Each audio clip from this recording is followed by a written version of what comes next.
बारामतीकरांचं हे आदरणीय पवार साहेबांवरचं प्रेम आहे आणि इथे नेहमी काटेच्या वाडीला आमचे आजोबा आजी माझे काका अनंतराव पवार माझे आता बंधू इथलं सगळं जे बघतात ते श्रीनिवास पवार आणि ह्या सगळ्यांनी ही आमच्या कुटुंबाची जवळपास 6 दशकाची ही पद्धत राहिलेली आहे आणि त्याच्यामुळे तमाम बारामतीकरांचे मनपूर्वक आभार मानते की 6 दशकं जो आशीर्वाद प्रेम विश्वास आदरणीय पवार साहेबांना दिला त्याबद्दल मी त्यांच्या सगळ्यांसमोर नतमस्तक होते.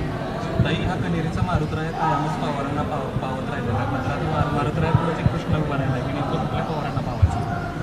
आपण असं करूया, कशाला मारुती रायाला ह्या अडचणीत टाकायचं.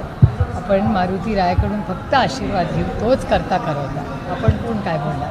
आणि त्याचबरोबर आपण आज सगळे मिळून आज पूजा करूया आणि हात जोडून विनंती करूया की उजनीचं धरण, नाझऱ्याचं धरण, खडकवासला सगळ्या आपल्या धरणांमध्ये अनेक ठिकाणी शून्य पाणी किंवा कमी पाणी तर चांगला पाऊस पडू दे आणि अडचणीत आलेल्या काळ्या मातीशी इमान राखणारा आपला बळीराजा त्याला न्याय मिळतो आणि असं सरकार येऊ दे जे शेतकऱ्याचं, कष्ट करणाऱ्याचं, कामगाराचं, जो शोषित आहे, वंचित आहे, पीडित आहे, जो या देशासाठी कष्ट करायला तयार आहे, असंच बळीराजाचं राज्य आणि रामाचं राज्य.